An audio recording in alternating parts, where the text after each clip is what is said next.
반갑습니다. 경남 거창에서 딸기 농사를 짓고 있는 제주에는 한라봉 유명하죠, 그죠? 경남 거창에는 유지봉이가 있습니다. 반갑습니다. 동농어는 이제 6차 산업을 좀 하는 농장인데 원래 제가 이제 한 3,500평 정도 16년 동 하우스를 지었어요. 여기에 있는 업체들, 많은 업체들 제품을 또 저도 썼습니다. 사업하기 힘드시지? 굉장히 힘들 것 같아요. 농민들은 자꾸 똑똑해지고 그럴 것 같아요. 임금이 오르고 자재비는 오르고. 오늘 우리 해강의 각 사장님이 한번 나와서 제 이야기를 한번 해보라 해서 한번 나와봤습니다. 20분 동안 한번 이야기 좀 해보겠습니다. 저희 농장은 이제 6차 산업하는 농장이 맞고 지금 딸기 1차 생산으로 한 6,000평 정도 한다고 하는데도 2차로 쨍공장이 있고 또 딸기 과자를 대구에서 OEM으로 만들고 있습니다. 그리고 3차로 이제 딸기 체험 농장하고 우선 이제 교육 기관이 제일 기관. 그래서 저희 집에서 교육을 받으면 이제 농부에서 수료증도 주는 그런 농장이기도 하고 머물다 가는 6차 산업은 돈이 많이 안 되더라고.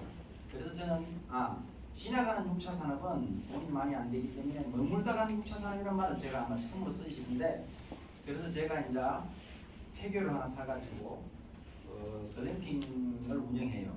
그러면 한밤 자고 농업에서 한밤 자고 가면 더 많은 소득이 올라오잖아, 그죠? 그리고 이제 또 딸기 가지고 카페를 또 운영하고 있습니다. 그러면 제 제자 지금 한 200시간 이상씩 수료증을 받아간 제자가 한 300명이 넘습니다. 그래 1차 생산물 가지고 앞으로 부자 되기가 상당히 힘들다. 너무 잘 하시잖아요. FTA 가지고 완벽하게 실행이 되면 관시 없이 농산물이 들어오면 우리가 세계 시장에서 경쟁력이 있기가 상당히 힘들잖아요. 그래서 제가 살아남는 방법을 택한 게 6차 산업을 해야 되며 내가 생산한 농산물 가지고 부가가치를 높이기 위해서는 가공도 해야 되지만은 이제 체험이나 카페에서 또 내 농산물을 한 번 더 가공해서 팔면 약간 파지딸기를 이용해 가지고 주스로 만들어 팔면 10배 이상의 그 부가가치 올라가는 거잖아요. 그리고 이제 노동이 너무 지배적으로 농업에서 들어가다 보니까 우리 농산물이 국제시장에서 경쟁력이 없는데 제가 이제 젊은 기농자들한테 크게 농장을 부리지 말고 남자는 생산하고 여자는 카페를 차려서 생산한 물건을 카페에서 다 파는 이런 방법으로 농업을 택해야 곧 4만 불 시대에 걸맞는 우리 농민들의 행위가 이루어질 것이다. 그렇게 제가 말을 하고 있습니다. 자, 그럼 저희 농장은 이제 다른 딸기 농장하고는 좀 틀리겠죠, 그죠? 지금 농장도 있고 또 개인적으로 딸기 축제도 합니다. 한 3년간 코로나 때문에 못 했는데 축제라 하는 것은 제 생각은 우리 농촌에 축제가 너무 많은데 저희 집은 제가 운영을 해요. 1인당 15,000원 입장료를 받고 한 200명 선착순 해가지고 그날 전 비용은 모두 이제 제가 군청이나 사회 기부하기로 하고 하루 검도는 사회 기부하기로 하고 그렇게 하고 있거든요. 되게 힘들더라고. 우리가 언론을 보면 유럽이나 미국 보면 되게 부자들이 기부를 많이 하는 걸 봤어요. 우리는 보는데 인색한 것 같아서 나도 나와의 약속을 정해놓고 하는데 나하고도 약속을 함부로 정하면 안 되겠다 하는 거 굉장히 힘들죠. 축제에 우리 지역에 보면 너무 남발을 하는데 정치인들이 정말로 소상공인 축제라 할 정도로 표를 얻기 위해서 그래서 저는 축제는 우리 지역을 알리고 우리 지역의 농산물을 알리는 것이라 보고 그렇게 지금 대비적으로 하고 있고 토경재배에서 우리 수경재배로 바뀌잖아요, 그죠? 토경에서 수경재배로 바뀌면서 오늘 주제가 되는 이제 스마트팜 시대가 온 것 같아요. 그러나 이 스마트팜을 우리 농민들이 모든 처음부터 끝까지 다 짰으면 더 정확하게 짤 건데 농사 짓지 않는 사람들이 스마트팜을 모든 걸 정책을 관리하는 게 허술한 점이 많다고 봐요. 근데 우리 농민이 또 그 영향이 안 되잖아. 영향이 많이 안 되고 좀 약간의 농업인들이 봤을 때 괴리되는 부분이 좀 있다고 보고, 저는 또 개인적으로 이제 딸기를 택배를 한 지가 20년 달에 갑니다. 저 딸기 밑에 이제 난자를 제가 한 15년 이상 전에 금년 파가지고 지금은 아마 딸기를 택배를 보내는 게 상당히 많아요. 그리고 전시장이 앞으로 이제 코로나가 좀 소비 패턴을 바꾼 게 이제 앉아서 집에서 안 그래도 이제 택배 시대가 왔는데 더 빨라졌고, 지금 내가 봐서는 중학생, 고등학생 여성이 주부가 되면 이마트에 나갈 것 같아요. 집에서 다 시켜 먹는 그런 시대가 올 것 같아요. 저희 농장 사진인데 이제 며칠 전에 제가 2단으로 한 거예요. 지금 우리가 같은 면적에서 더 많은 생산을 하기 위해서 이제 스마트폰도 하는 거 아닌가, 그죠? 막 이렇게 옆으로 왔다 갔다, 위로 왔다 갔다 한 폭이라도 더 심으려고 굉장히 연구를 하는데, 제가 이제 딸기도 많이 가르치고 정말 전 세계를 많이 돌아다니 본 결과 내가 한국에 맞는 어떤 기준을 잡아야 되겠다 이렇게 생각을, 제가 이제 딸기로 명인이 되고 마이스터가 되고 신지신이 되고 많이 교육을 하다 보면서 어떤 기준점을 잡아내야 되지. 내가 이거 못 잡아내면 정부가 추진하는 젊은이들한테 평당 100만 원짜리 하우스를 돈을 빌리든 보조를 찍어가지고 수지타자는 지금 맞지가 않아요. 걔들 꼭 다 자살해요 정말로. 지금 생산해가지고 농민소득 얼마 말잖아요. 도시 근로자의 50% 수준이잖아요. 그 소득 가지고 자기 쓰기도 바쁜데 거기서 1년에 몇 억씩 갚아내야 된다. 택도 없는 소리예요. 그래서 저는 20만 원대에 평당 20만 원대에서 저렇게 원래 지었거든요. 보조 안 받고 융자 안 받고 지어봤어요. 그래서 지금 전국에서 굉장히 견학을 많이 해요.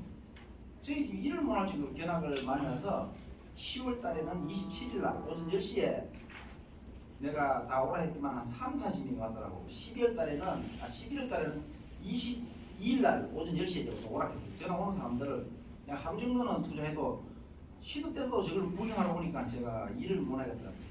지금 보면 이제 LED를 썼거든요.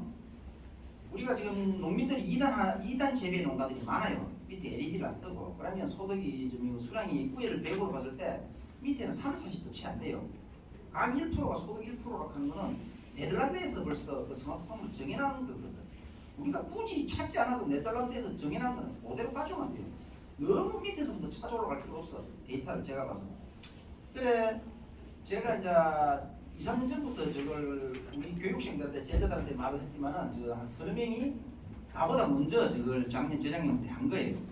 하우스 안에서 3단까지 해내고 있어요. 그래 보니까 걔들이 내 마루타가 된 거지. 작년에 내가 데이터를 보니까 1층에서 한 80%가 생산되는 거예요. 위에를 100으로 봤을 때. 나 이건 획기적이고 대단한 거라 봐요. 우리 껍질 하우스는 돈이 똑같이 들잖아요. 근데 저래 되면 같은 면적이 모종이 딱 2배가 들어가잖아요. 근데 뭐 이렇게 들었다 놨다 옆으로 왔다 갔다 하는 거는 사실 2배 모종이 들어가기 상당히 힘들어요. 그리고 사고 날 확률이 많아가지고 지금 다시 고정하는 방법으로 다 교체를 좀 하고 있는 상태고. 제가 이제 아까 지열을 이용하기 위해서 한 2천만 원 정도 들었는데 600mm 간에 3마리에게 바람을 뿌리면 작은 간 2개 있죠. 100m 하우스 길이가 100m인데 한쪽으로 60m 간을 묻어서 가로로 묶고 20mm 간을 32개를 또 묻은 거예요. 그래서 여기서 바람을 뿌리면 지온은 지하 1m하고 100m하고 지온이 똑같대요. 15도. 그래서 내가 지금 틀어보면 아침에 보면 찬바람이 들어가면 따뜻한 바람이 나온 거지. 또 4월 달에는 뜨거운 바람이 들어가면 시원한 바람이 돼서 나온 거지. 아주 원시적인 방법인데 굉장히 효율이 있는 거예요. 우리 정부에서 추진하는 뭐 지열 이용하는데 몇십억씩 들잖아, 그죠? 근데 이거는 돈 2천만 원 가지고 효율 면에서 보면 이거는 획기적인 거예요. 뭐 제가 처음 한 건 아닌데 우리 포도민 중에 한 분이 포도밭에 저걸 하고 있더라고. 그래서 제가 이제 좀 꼬방 좀 해가지고 약간 변형해가지고 하니까 비용 대비 효율이 너무 좋다 하는 거예요. 또 저것도 내가 저는 이거 유튜브에 올렸지만은 아까 그 이단하고 또 저거 구경하러 온다고 또 많이 오고. 천정도 전 이불을 내가 해놨는데 이불을 보통 이렇게 끌고 가잖아요. 저는 감아서 햇볕을 한 톨의 햇볕을 더 들어오게 하기 위해서 이 끌고 가는 기둥을 중심으로 한 50에서 60cm가 나와요. 합하면 1m에서 1m 20이 남으면 많이 적게 들어가는 만큼 소득이 적게 나는 거는 각종 증명된 사실이니까 이렇게 감으면 한 50cm로 이렇게 압축이 되는 거예요. 그럼 햇빛 들어온 양이 훨씬 많기 때문에 당연히 이제 생산성이 올라간다 하는 거예요. 저거는 좀 끌고 가는 것보다는 비싸도 제가 비용이 많이 들어도 저 방법을 택했습니다. 여기에 든 이불은 우리 6199도 사장님이 멋지게 만들어줘가지고 저기 보면 저 사진은 제가 지금 나오는 건 다른 하우스하고 좀 들딱한 건데 이제 꽃갈이라고 기존 둥근 하우스에서 다시 꽃갈을 씌워서 바람을 높은 데서 빼려고 하는 거예요. 우리나라가 지금 무조건 네덜란드를 따라 하려고 하는데 네덜란드하고 저랑 줌으로 교육을 주고 받거든요. 네덜란드는 여름에 25도가 잘 안 넘어요. 겨울에 영하로 안 내려가는 나라예요. 그래서 층고를 7m 올리도 그 난방비를 감당할 수 있지만 우리는 그냥 따라 하려고 하는 거야. 이불을 7m 놔두고 딸기는 1m인데 그걸 온도를 어떻게 1m 10도를 맞추면 7m 위에는 20도가 넘는 그 난방을 써야 돼요. 엄청나게 잘못된 걸 책상에 앉아 따라 하는 거라. 우리나라는 저는 기둥을 높일 필요 없어요. 저는 기둥을 3m에 잡고 딸기는 1m 있잖아요. 바람은 5m에 나가요. 기둥은 3m인데. 뜨신 바람일수록 물러뜨고 찬바람이 알로 깔았잖아요. 딸기가 여름에도 한다면 높은 하우스가 맞지만 우리는 겨울이 중심이기 때문에 낮춰야 돼요. 그리고 우리나라 태풍이 부는 나라잖아요. 3m 기둥에 있는 하우스하고 7m 있는 기둥의 하우스는 바람은 10배 이상 많이 받을 거예요. 사고 날 확률이 높을 정도 많지. 이게 그렇게 안 하면 지원을 안 해주니까 그런 식으로 지어야 되는 게 그런 문제가 있다 아닙니까? 나는 지금 네덜란드를 따라할 때가 아니고 밉지만 일본을 따라할 때가 아직은. 제 개인적인 의견이고 전기보수하고 저기에 들어가 있는 우리 상토나 해강산업에서 제품을 너무 거진 다 원래 썼거든요. 우리가 박 대표님께서 이제 그리고 이제 점적 간수가 3줄이 들어가는데 한 줄은 단동에서는 지하수로 수막을 했다면 이제 지하수가 있잖아요. 그래서 가운데 한 줄은 물이 나가는 게 아니고 그냥 물만 흘러요. 지하수 물이 보통 14도, 15도 되잖아요. 그 물이 그냥 저 상토 사이로 쭉 흘러가면 우리가 전체적으로 10도 이상 맞추기 힘들어요, 겨울에. 근데 뿌리 부분에 15도 물이 흘러가면 뿌리가 따뜻해지잖아요. 저것도 굉장히 적은 비율로 굉장히 큰 효과를 내는 방법이에요. 저건 아마 태강 사장님이 연구를 많이 하고 저한테 알려준 기술이라고 보면 되고 지금 이제 아마 내 걸 보고 아마 또 내 재산을 따라하기 시작하면 전국을 확산될 것 같아. 저런 게 하나하나가 모여서 우리가 전 세계적으로 보면 이거 우리 기후 이산화탄소 발생으로 올라가는 건 전부가 제가 간단하게 말하지만은 내가 작은 역할을 하고 있는 거지. 저 사진은 뭐 아까 종합적으로 나온 거고 제가 이제 한 3,600평을 2단으로 다 하면 7,000평이 되잖아요. 그래 농사를 지으면 딸기가 단일 면적당 노동력이 가장 많이 들어가는 거고 오이가 2번째 많이 들어가는 건데 저 면적을 다 하면 내가 20명의 노동자가 필요해요. 그래서 내가 절반만 해도 3,000평이 되는 거예요. 포개만 해도 10명의 인구가 필요해요.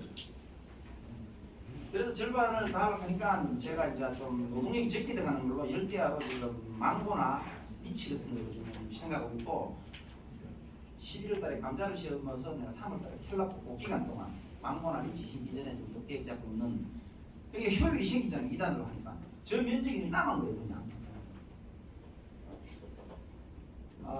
네덜란드 가면 저 배액을 비료를 주고 버리는 걸 나가면 네덜란드는 불법으로 보잖아요. 그죠? 우리나라는 아직까지 하천으로 흘려보내가지고 지금 낙동강의 녹조는 우리 비료를 많이 쓰는 파프리카, 토마토, 딸기 농가들이 1등 주범이죠. 그래서 빨리 우리나라에서도 환경복지 제도를 해가지고 배액을 못 올려보내요. 그래서 제가 오른쪽에 있는 사진이 지금 땅속에 3톤 6천인데 저기서 모여서 다시 위로 올려가지고 지금 저는 재활용 하고 있는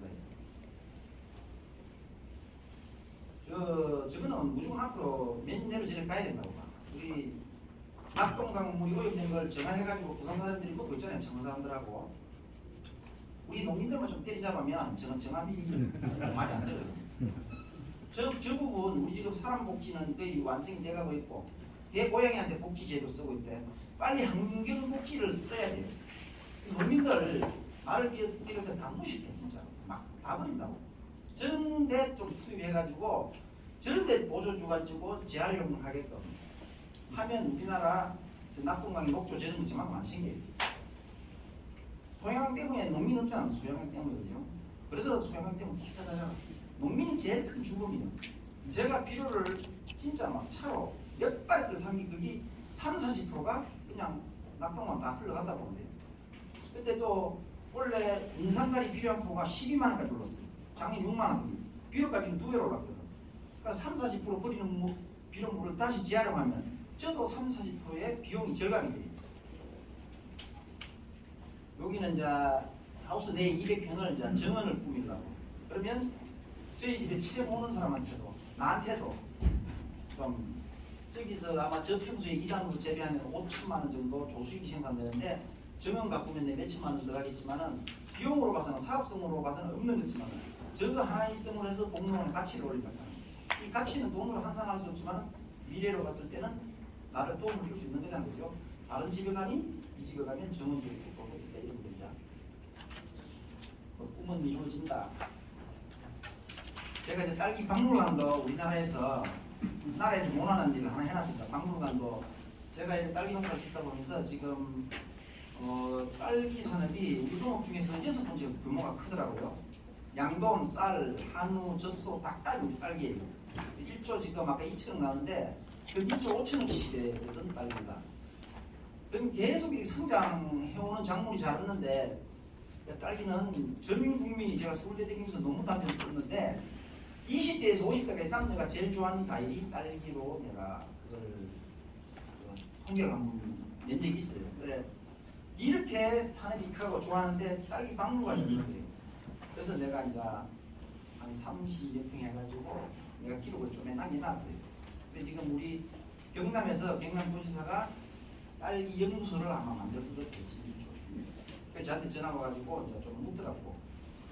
그래 경남이 당연히 시대지고 하니까 연구소 지금 딸기 산업이 아마 우리 농작물 중에서 정부가 손 안 대도 자발적으로 지원 하나도 안 해도 수출이 가능한 품목이 몇 개 안 되는데 그 중에 딸기는 충분히 가능해요.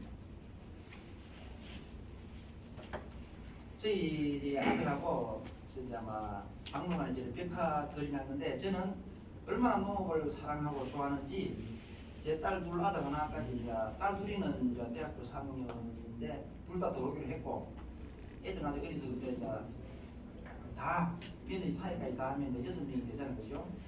그것도 사람들 6차 산업하고 마찬가지로 내가 계속 이제 농장이나 이렇게 학대를 해가지고 나중에 하나씩 다 나눠주면서 저는 이렇게 봐요.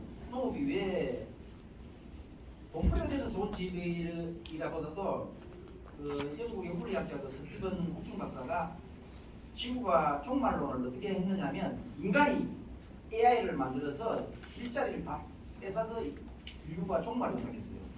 그래서 모든 학자들이 앞으로 20년 후에 20억 개의 일자리가 없어진다고 했어요. 언론에서 좀 들었잖아요, 그죠? 그러면 내 자식이 사회에 나갔을 때 일자리는 좋은 일자리부터 없어지잖아요. 앞으로 판사, 검사, 의사 다 없어지잖아요. 운전도 하면 불법인 시대가 온다 했잖아요. 운전도 하면 모든 걸 기계로 다 했어요. 자, 배는 불법하면 되지만 이 많이 배운 사람들은 다 놀고 있으면 도박하고 마약하고 난 맨날 싸우거든. 그래서 그 멸망한 것 같아요. 그래서 내 자식한테는 눈 떠서 일어나서 일할 수 있는 직장이 나는 농업이라고 해요. 그런 이야기를 하면 우리 딸이 약간 알아듣더라고. 이 제 혼자 생각인데 앞으로 그런 시대가 내 살아있을 때 내 혼란이 오지. 그래서 이제 농업이 1차 산업이 전혀 절대 전망 있는 산업이 아니에요. 6차로 일을 하지 않으면 굉장히 불행한 직업이기도 한데, 근데 희망이 뭐냐면 우리 자본주의이기 때문에 나만 열심히 하면 분명히 돈을 벌 수 있고 행복한 삶을 살 수 있다고 봐서 내 자식한테 물려주려고 해서 그렇지, 이 1차 산업의 농업이 너무 간단해요. 농민이 잘 사는 방법은 농산물이 비싸면 우리 부자 돼요. 정부가 농민을 잘 사게 놔둡니까? 농산물이 비싸면 수입해가지고 물가로 닫고 수입해서 떨어뜨리고 창고에 재난걸 풀어서 그 가격을 낮추잖아요. 천없어도 농민은 잘 살 수가 없어요. 전체가. 근데 개별적으로 자본주의 시장에 맞게 열심히 한 사람은 부자가 된다. 난 그게 들고 싶어. 열심히 해가지고. 저희 농장이 이제 글램핑장 이렇게 운영한다 하는데, 저 딸기 모양으로 글램핑을 짓고 딸기 하우스로 다 이제 하나하나 스토리가 지금 다 있고, 제가 그진 다 설계를 했다고 보면 되고, 이렇게 변화를 주지 않으면 우리 농민들 앞으로 사망부 시대에 거지처럼 살아야 됩니다. 정말 우리가 열심히 해가지고 여행도 가고 꽃도 치면서 이런 우리 농민이 살아야 되는데, 우리 농민들 지금 평균적인 삶을 보면 지금 부부 할매 할아버지가 부부가 1년에 300일씩 일해가지고 500만 원 못 버는 사람이 대다수라고 보면 돼요. 그분들은 이제 돈 쓸 일이 많이 없어서 그렇지 실질적으로 농업은 1차 생산은 정말 앞으로 암울하다. 근데 이제 스마트팜이 농민들보다 도시 사람들 더 잘하는 것 같아요. 농업이 몇 사람의 방송 보고 화려하게 농사를 짓고 있는 거지만 실질적으로는 다 이양지가 있으면 음이 있어요. 그래 다 같이 잘 돼 나가려면 좀 시간이 좀 필요한 것 같아요.